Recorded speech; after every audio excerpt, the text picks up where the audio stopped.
I can feel it. I can feel it. Oh, your presence. Oh, your presence. I can feel it. I can feel it. Oh, your presence. Oh, your presence. It is great. It is good. It is perfect. Oh, your presence. Oh, your presence. It is great. It is good. It is holy. Oh, your presence. Oh, your presence. I can feel it. I can feel it. Oh, your mercy. Oh, your mercy. It is great. It is good. It is perfect. Oh, your presence. Oh, your presence. It is great. It is good. It is holy. Oh, your presence. Oh, your presence. And I know in my body you reside. And I know I am breathing in your light. And I know I am seeing through your eyes. And I know that your heart is beating mine. I can feel it. I can feel it. Oh, your love. Oh, your love. I can feel it. I can feel it. Oh, your love. Oh, your love. Oh, your love. Oh, your love.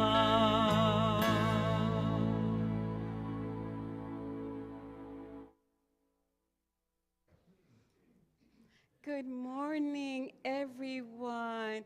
It is so wonderful to see you. It is a joy to come in and feel the love in this room. Don't you feel it? There is such a sweet presence here. And that love that we feel is the love divine that is within us, that we are expressing right here, right now in this place, filling this room with such joy. So welcome. Today we have a really special service for you. It's been planned and with lots of love and lots of prayers and lots of attention. And it is my prayer that it will be healing and a true blessing for you. So as I walked in and I was making my rounds, I try to say hi to all of you as much as I can before the service. I didn't get to everyone, but I will eventually. And I saw so many new faces that are visiting for the first time or have come back home. So if you're visiting or have come back home for the first time, would you just raise your hand? That's all we're going to do is acknowledge you and just love on you.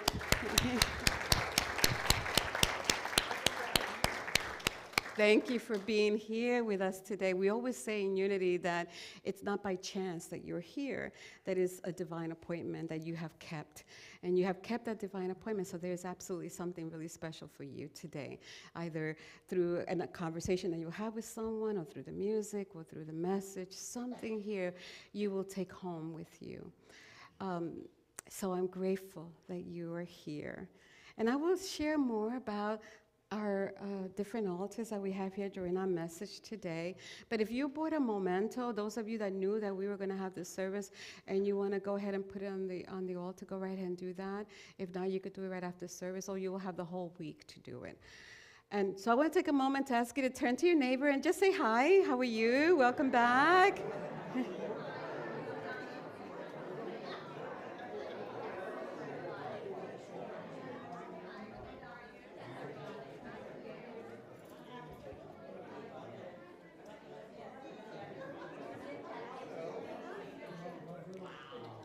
So lovely, so lovely.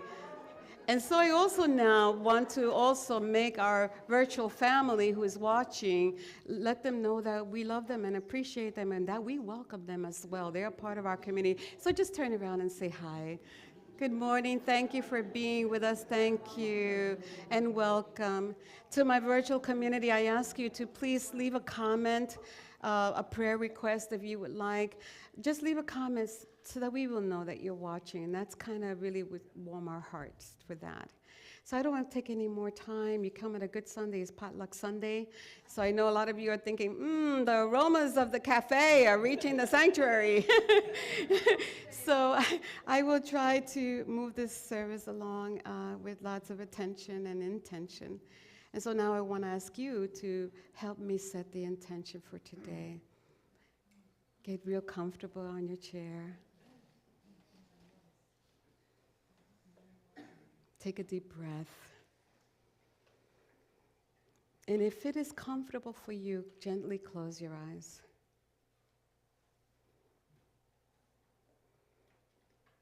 Just take a moment to invite yourself to be in this present moment. Right here, right now, is all the love that you need. Right here, right now, is all the strength, all the wisdom, all the power. In the present moment, you are one with the universal force of good. And we are grateful in understanding that and knowing that wherever we are, this presence of love, this presence of intelligence and strength, this presence that we call God is right where we are.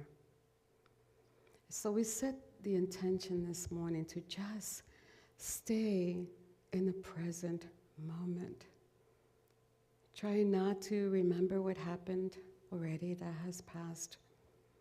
Try not to plan for what is to happen, but to be open and to be receptive right here, right now. We choose to open our heart and allow it to be filled with gratitude for the opportunity to be here together on this glorious day. We open our mind and allow truth to fill it. And so with open hearts and open minds, we enter the moments that we will be together with gratitude, with love, with anticipation and curiosity of what it is that Spirit wants to reveal to us today.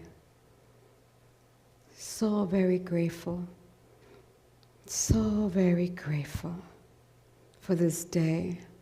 And so we set that intention right now for this, to say thank you for this day, thank you for each other, thank you for this place, and thank you how we will leave renewed and refreshed and restored.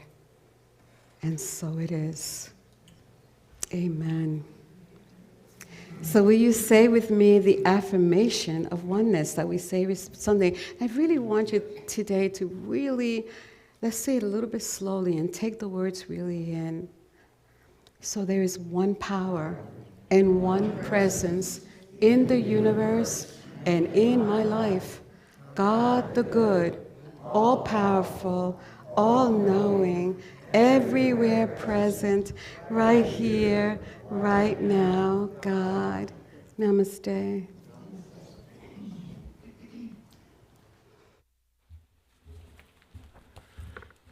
Good morning. Sunday, October 30th, the year of our Lord 2022. Today's daily word is about protection. God is here and I am safe. Once in a while, I enjoy things that frighten me. Sharing ghost stories around the campfire, watching a spooky movie, even savoring the uneasy feeling just before thundering down the first hill of a roller coaster. All of these things I can feel scary, even though I know I am really in no danger. If I begin to feel unsafe in any situation, I remember that right where I am, God is. Breathing out, I release tension. My body relaxes. Fearful thoughts begin to dissolve. Breathing in, I think more clearly. Slowly, I regain renewed strength and peace of mind. My confidence returns as I remember that nothing in the world can prevail against the strength, the wisdom, and the love of God. The Bible verse today is Psalm 23:4. Even though I walk through the darkest valley, I fear no evil, for you are with me. Your rod and staff comfort me. Namaste.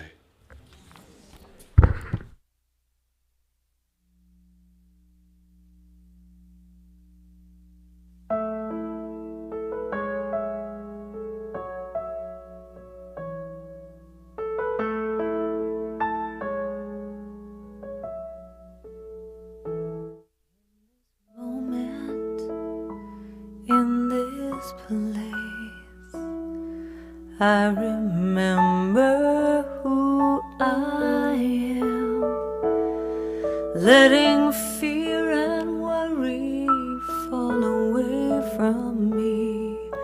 I open my eyes and see there is only love. There is only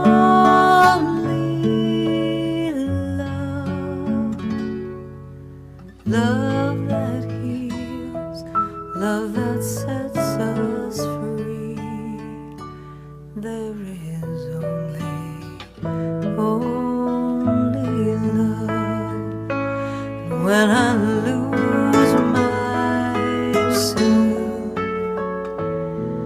when it seems I've lost my way,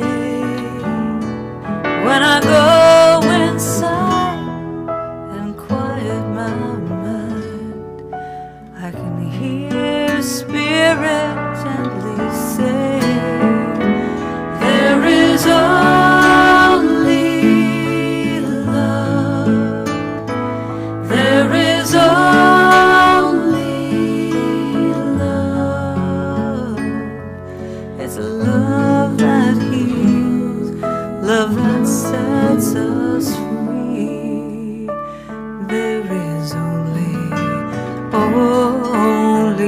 love. There is only love. There is only love. Love that heals, love that sets us free. There is only love. There is only love. There is only love.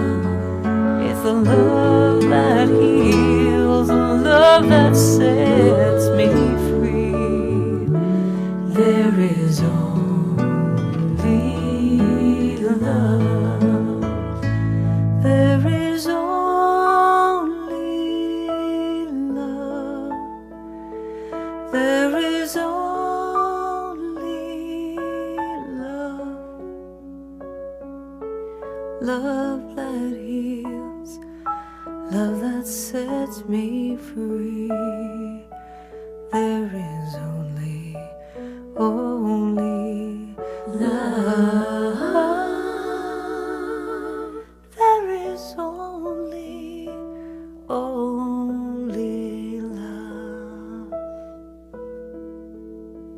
There is only love. There is only love. There is only love. There is only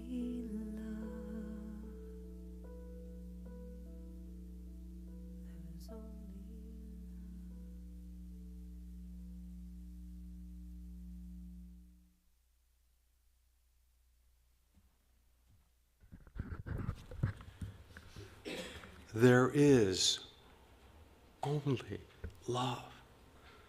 That is such a beautiful song. We need to hold that to our hearts so much. Today's meditation will focus on oneness. Approximately 8,000 to 5,000 BC began the Neolithic Revolution. The interaction between humans and nature began the agricultural revolution of civilization. Stones became plowshares to plant seeds and generate crops for harvest. Unhewn stones placed together became altars of sacrifice and worship. Hewn stones, stones which man made to use tools and shape, were seen as spoiled, as the true natural shape has been removed. This is the magic moment. Together, we are the stones at the collective altar. Around 1000 BC, stones became magical and took on beauty and treasure. Ancient Chinese history termed the word gong shi, gong meaning story, and shi being stone. Today, we will meditate on gong shi. Gong shi is our story of oneness with the divine presence of the universal love of God. As we move into meditation, see this stone that I'm holding and on the screen. What do you see? If you choose, you may close your eyes, relax, breathe.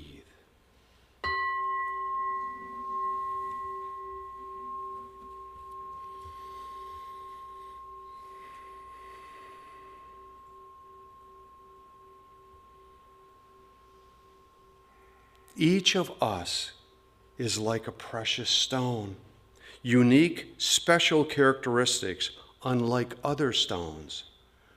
Focus for a moment on the picture you just saw. All the stones, while different, share the same universal space. Breathe. Let's go deeper. Let's go back to the moment you made your way into our community building this morning. Did you connect with the souls that greeted you at the door? Were you feeling their presence when you walked by them? Do you feel love and safety of everyone you greeted? Did you connect with others with your soulful eyes? Did you share your gifted smile? Each of us serves a role in our community, the light others bring to our sacred grounds. The administration, the landscapers that tenderly care for our precious grounds, those who tend to the rubbish, the ushers that watch over us while we enjoy peace in our sanctuary. Gently hold them in your hand and see their stones as part of our community. Breathe.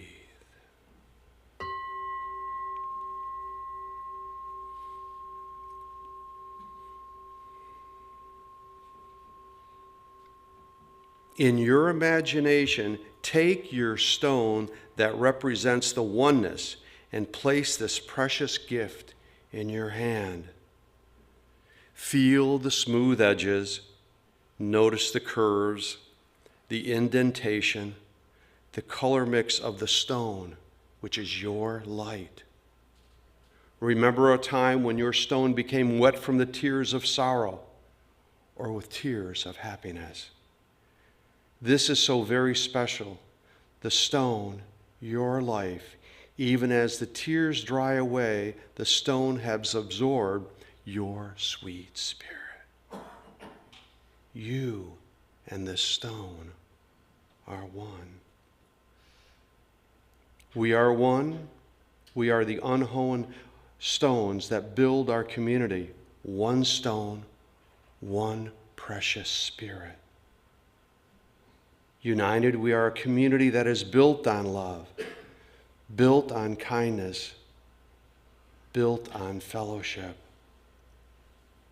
built on the rock of the divine Spirit of God's eternal and everlasting love. This magical moment is what bonds you with God's perfect love. One with God's divine love, one with each other, one with the fellowship of the world. Breathe.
Let's move back to our surroundings.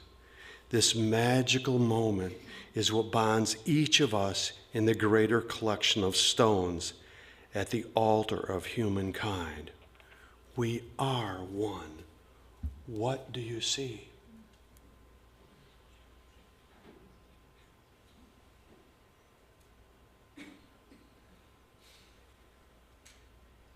The man and the woman. We are one together. Namaste.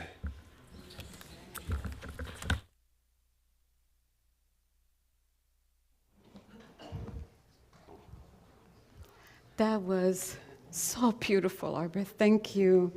Thank you. Our oneness, we are each the stone that creates the collective here. Just beautiful. Thank you. I've been to Annie and Arvid's house, and they have such a collection of beautiful stones. And every time they tell me the story, I'm so amazed. And soon we're going to be telling the story of the rock that we have in the back of the room. It's such a special opera. We'll hold that for a special occasion. So, good morning and welcome to our very first day of remembrance since I've been a minister here. And I thought about how to, during this time of the year when the fall starts to come in, nature teaches us so many lessons, right? Again, the days become a little shorter, daylight becomes shorter, and the trees begin to shed their leaves, and so gracefully everything is done in a way to prepare for some dormancy. And so a lot of cultures around the world, they create this time of the year ceremonies and ways of remembering loved ones. And we're going to talk about that a little bit today. So one of the things that I do as a minister here is that I counsel with people when they have had a loved one that has transitioned. And I have to tell you, the time that we spend together is perhaps one of the most sacred times that I experience. Somehow in our conversation, as they're sharing the stories, I feel a sense of this heart-to-heart connection, this real blending of ourselves into a state of oneness, because we are sharing in the felt sorrow that we're so familiar with. How grateful I really am for the memories that they share with me and so willingly give. Because in a really, as they share their memories, they're allowing me to enter into the life and the history of the departed. And for me, that is such a privilege and an honor to be able to be a part of that.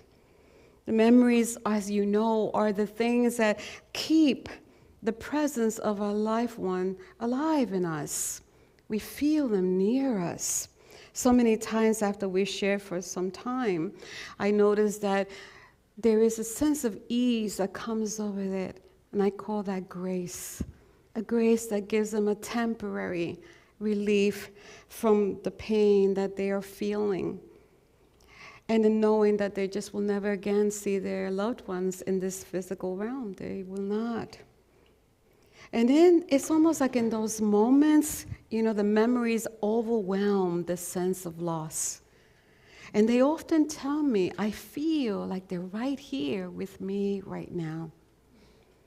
And I know that feeling. I understand that feeling. And I know how it arises, because I've experienced it myself. It's as though hearing that they are remembered, that our loved ones are remembered, the spirit of that loved one draws near. For as long as they are remembered, they are alive in us. And what's really beautiful about the sharing is that even though there are tears and there is sorrow and there are questions, and in that sharing there's so much soul healing. Your soul is healing through the sharing, through having that compassionate person standing right there, trying not to fix it or do anything other than to just listen and companion with you on the journey of sorrow that you will be taking. Some people don't want to go through that process. They don't want to remember because in reality, it's just too painful for them. So they choose to maybe just continue with life and not touch that part of themselves that is needing the healing. And the healing doesn't happen until you allow yourself to feel. And if you're suppressing it, you're suppressing the memories, you're suppressing the feeling, you won't be able to heal. It won't happen. So, and not only that, you cannot experience, you won't have that experience of death for what it really is.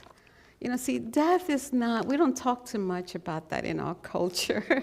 We tend to not have avenues that allow us to have those opportunities. Death is really a natural part of the cycle of life. Remember Lion King?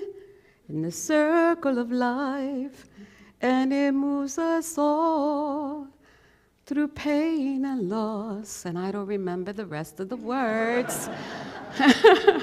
But it was trying to tell us that it is part of this creative process, both the birthing and the dying. No one knows when it will come. It's a great mystery. No one knows how. No one knows when. It's actually no respecter of age. It will visit the young as well as the old. We have no control over it.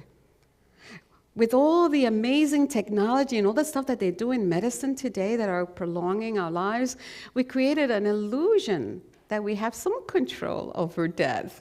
But it's an illusion. Death will still come knocking at our door at some point.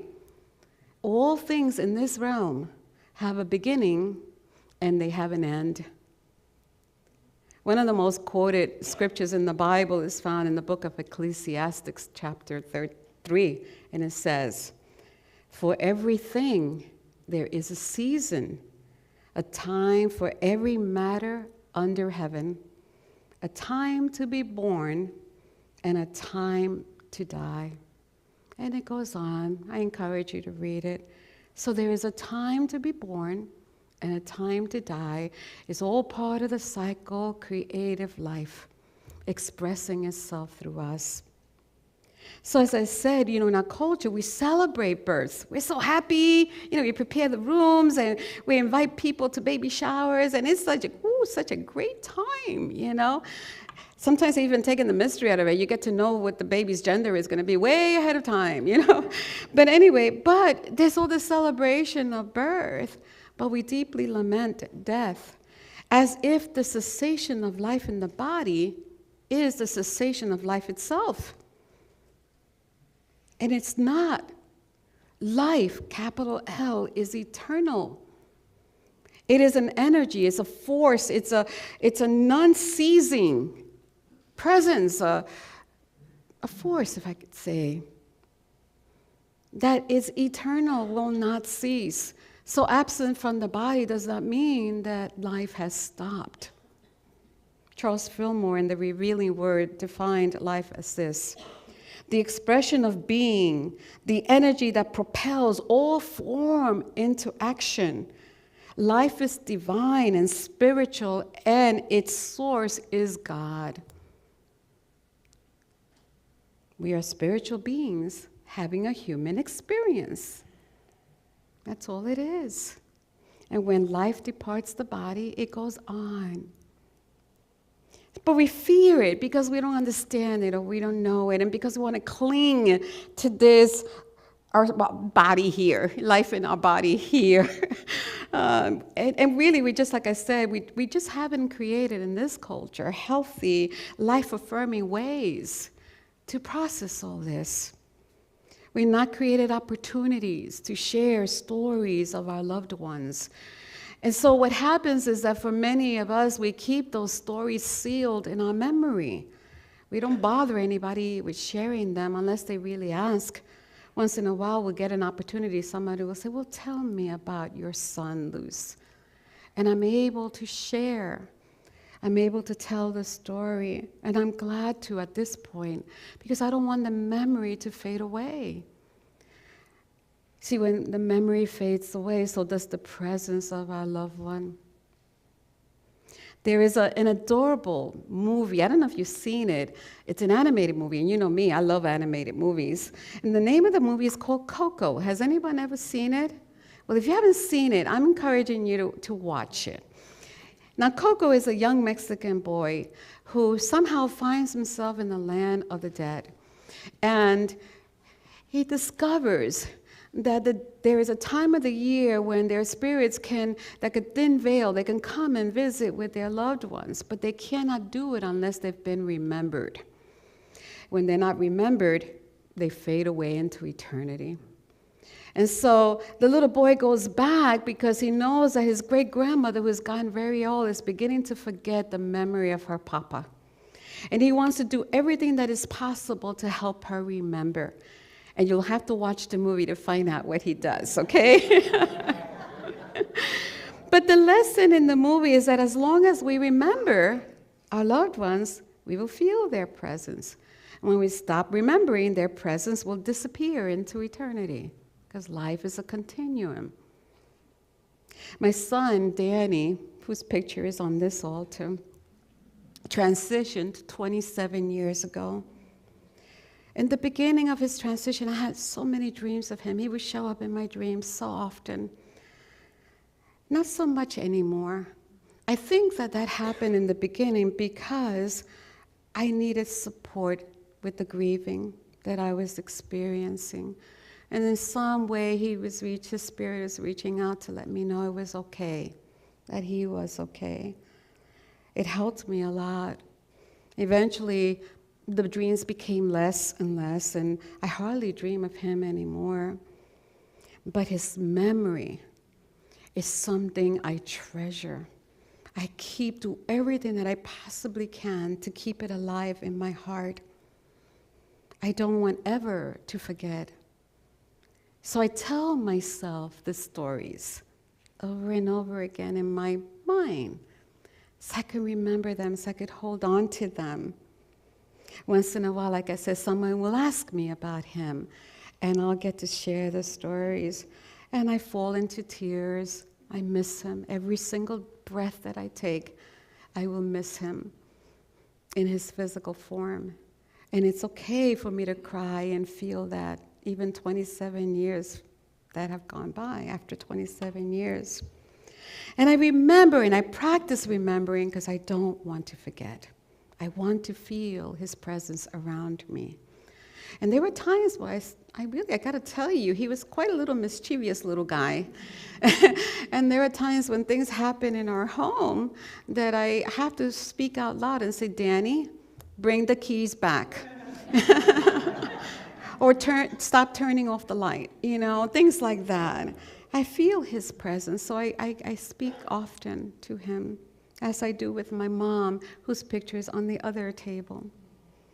So some cultures and religious traditions have offered us opportunities to have days of remembering and honoring those that have gone before us. In many of the Christian traditions, they celebrate something called All Souls Day. Now, I practiced saying that all week because I kept saying Old Souls Day, but All Souls Day. And it's a day that they set aside to pray and remember the dearly departed, and some of them will request a mass be said in their memory. They make altars in their homes, and they light candles, and they pay respects by going to the cemetery, and they call family and friends, and they share stories, and this is their way of remembrance. In Mexico and many other South American countries, All Souls Day is also celebrated, and it is a huge deal. Actually, they call that day, All Souls Day, the Day of the Dead, El Día de los Muertos. It was once a very intimate thing, that familiar celebration with just the family, but it has become a communal celebration where they all come together to celebrate life. For they have this deep understanding that life does not end when the spirit has left the body. The festivities does not mean that they're not sad. There's a lot of sadness. There's always sadness. There's always going to be a longing. They simply choose instead of to celebrate their loved one's life, despite the sadness. They choose to do something in their memory. So in El Día de los Muertos, the Day of the Dead, they acknowledge that death holds us each by the hand. And they recognize that while life with capital L endures, life in our individual bodies is brief.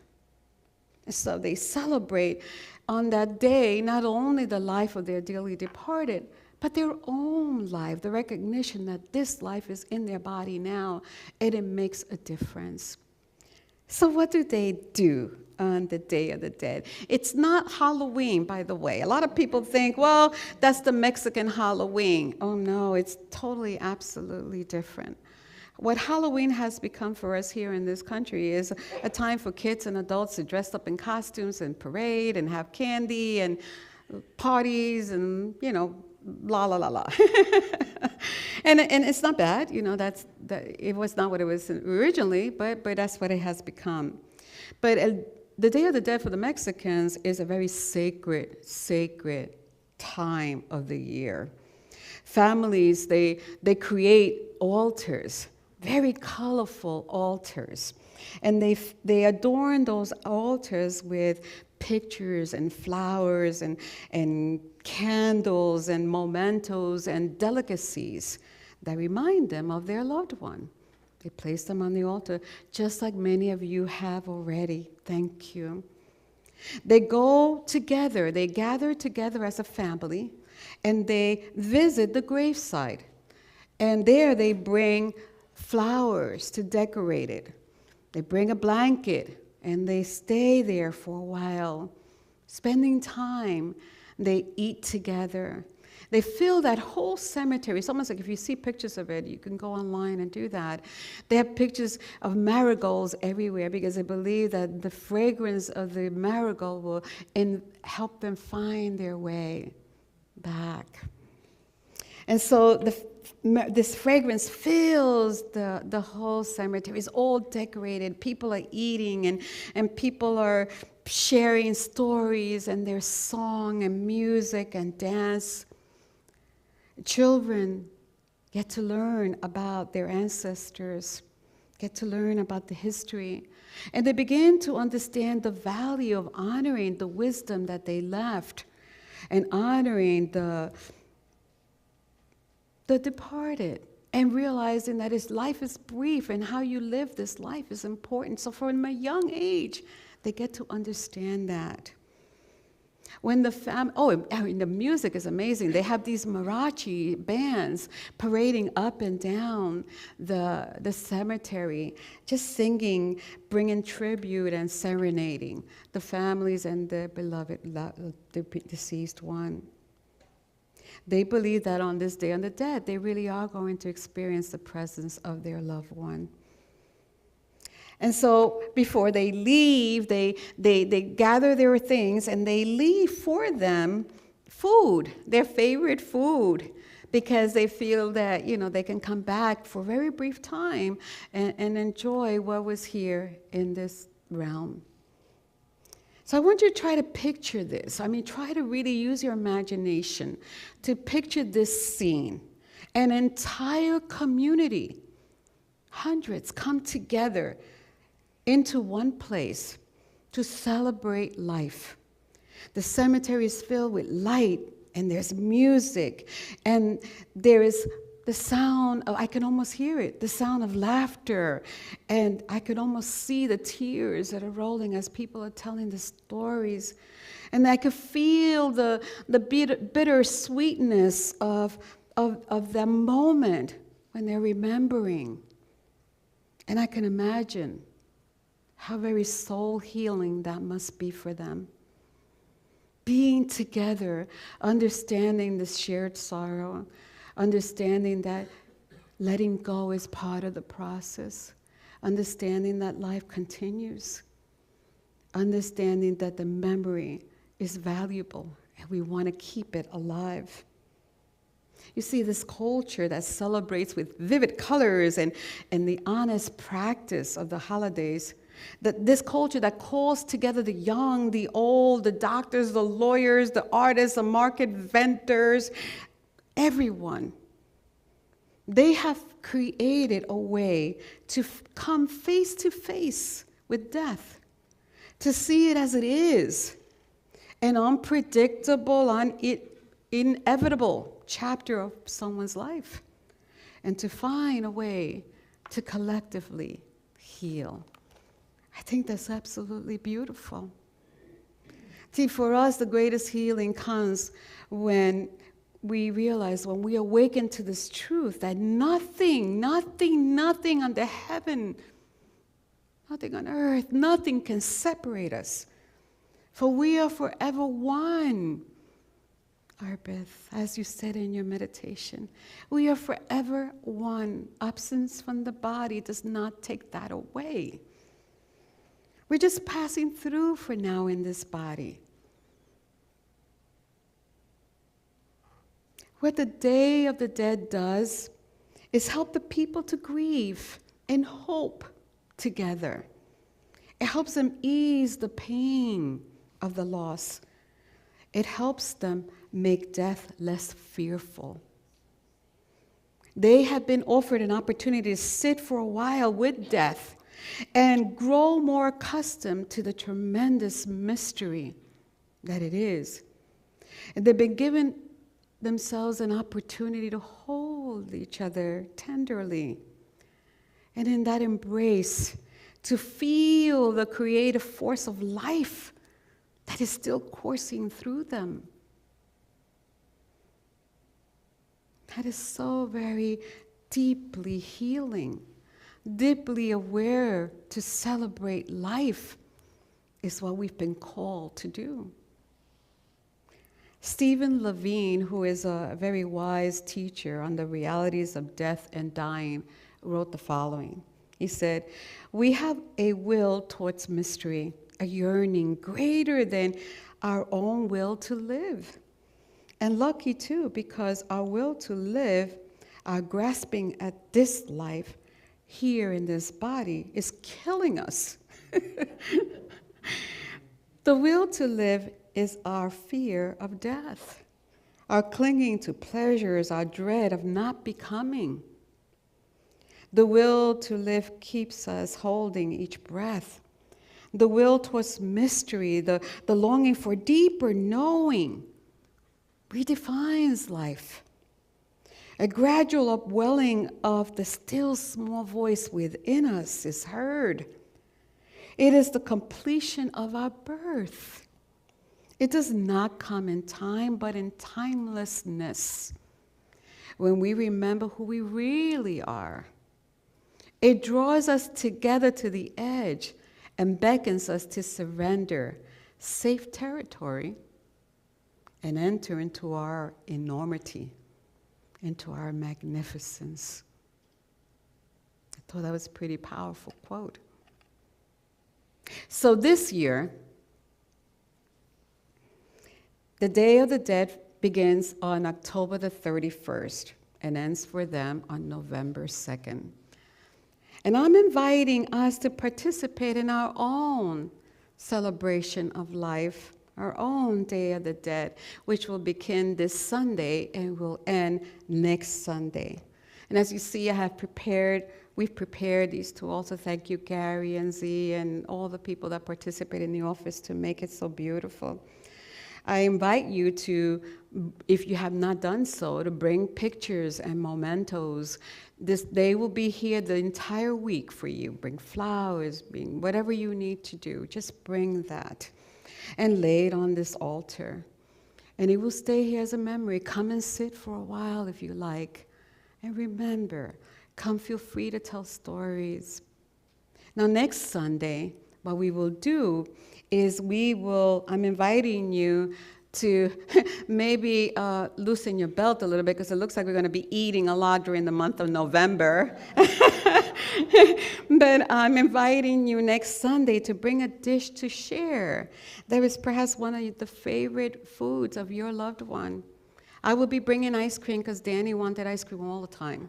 So I, bring something that is a memory of your loved one. And then after service, we're going to celebrate together. We will eat together, we will have music, and we will have an opportunity to take our mementos from the altar and be able to share the stories with one another. How soul healing that's going to be. How beautiful it will be to bring alive that memory, and what a privilege it is for us to hear it from one another. So I will be asking you to wear something festive because it's a celebration. I got an opportunity to borrow a Mexican authentic traditional dress, so you will see me in my Mexican garb next week. Maybe flowers in the hairs, ladies, do you want to? I don't care. Guys, I don't know what to tell you about your hair. You do whatever you want. But I will ask you to dress in vivid colors. Make it a festive celebration. You're not only celebrating the life of your loved one, but you're celebrating your life. Your life matters because someday someone will tell the story of you and will remember you. And how you lived your life will matter here. How do you want to be remembered? So I pray that this next 2 Sundays will be healing for you. That you will realize that, yes, you can carry both the sorrow and the joy. You can carry both. That there's no time limit for that. And that we are here for each other. We truly are. This is a loving, healing, and accepting community. And that is affirming it. So I invite you to join me in this celebration of life, the Day of the Dead, and bring your mementos to this table this whole week. Do that. Maybe even do it in your own home. And then next week, we will celebrate together. I love you. I bless you. And it is my hope and my prayer that what we will do together will be healing for all of us. Namaste.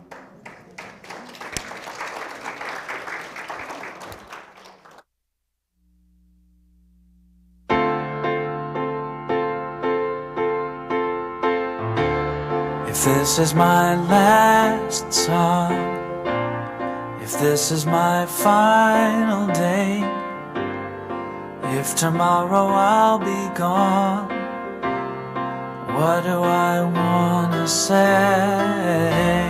If this is my last song, if it's my time to go, when my body's moved on, what will I have to show?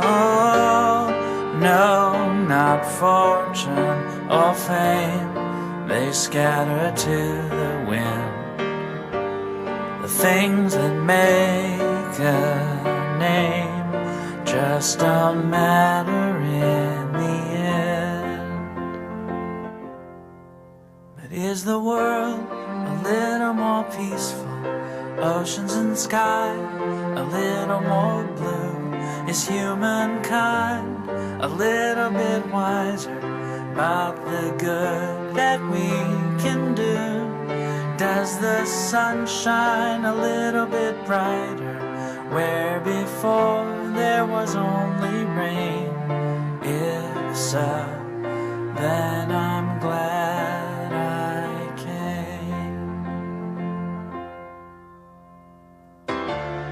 If these are my last words for all of the earth to hear, if all that I have ever been is about to disappear, if these are my last words, there's nothing that I need to say. I have only tried to serve. It's never been about talking anyway. So much hurt there is to heal, it's hard to understand. All I can hope to feel is that I am doing what I can. Is the world a little more peaceful? Oceans and sky a little more blue?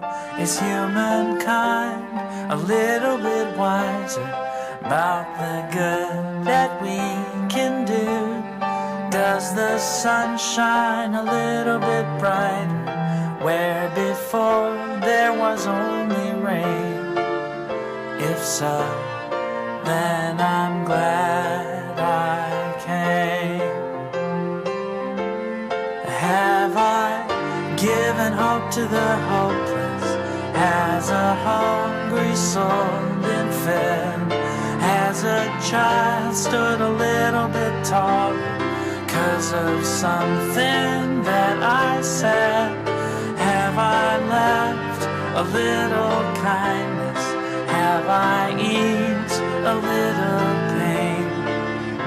If so, then I'm glad I came.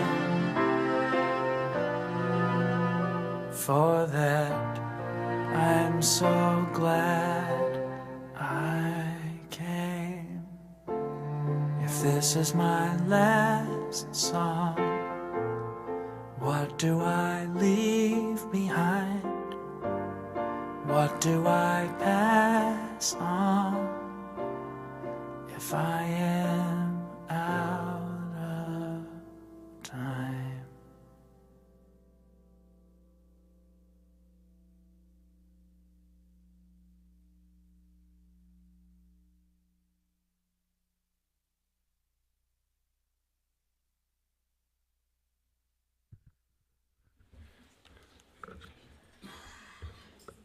It's that time in our service now to give of our gifts, our tithes, and our offerings.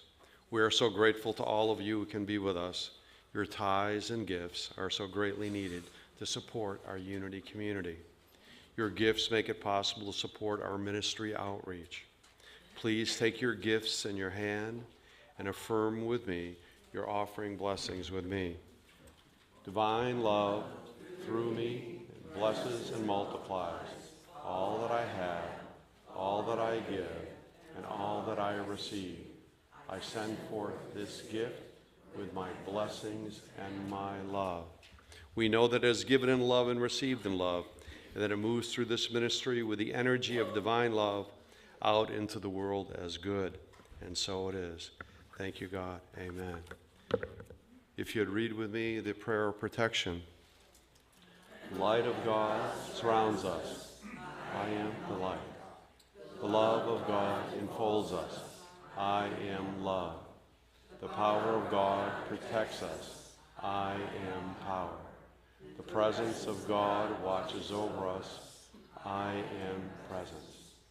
Wherever we are, God is, and all is divine. Thank you for attending today. There's a few announcements just to say, again, as Luz already mentioned, I think she said it quite a few times, there is food in the back. Okay? And then after our dining together, we will have our community unity gathering.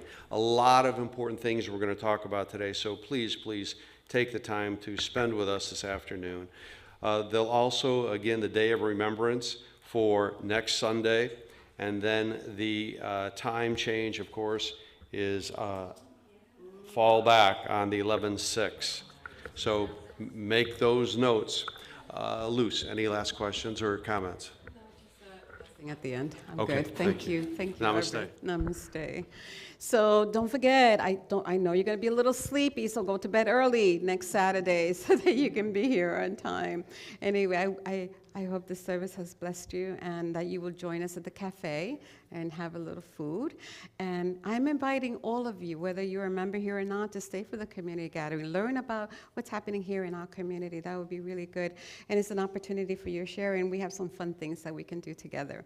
So this week, as my prayer for you is that you spend some time just kind of having some remembrance, some soul healing, and think about, how valuable your life is right here, right now.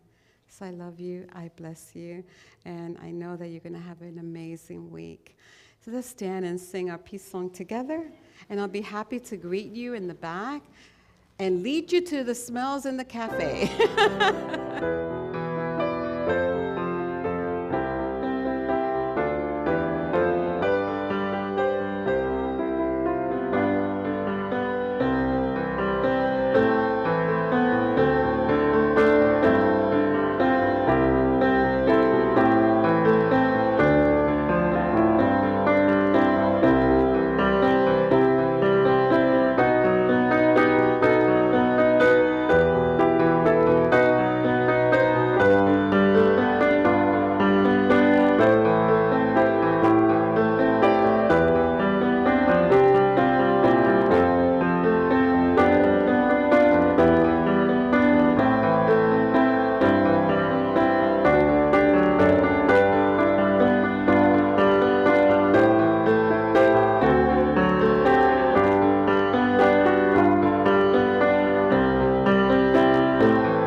This is my last song, if this is my final day, if tomorrow I'll be gone, What do I want to say?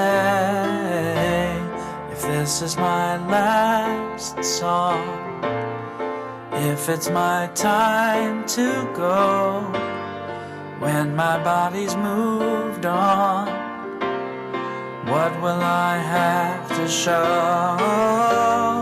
No, not fortune or fame, they scatter to the wind.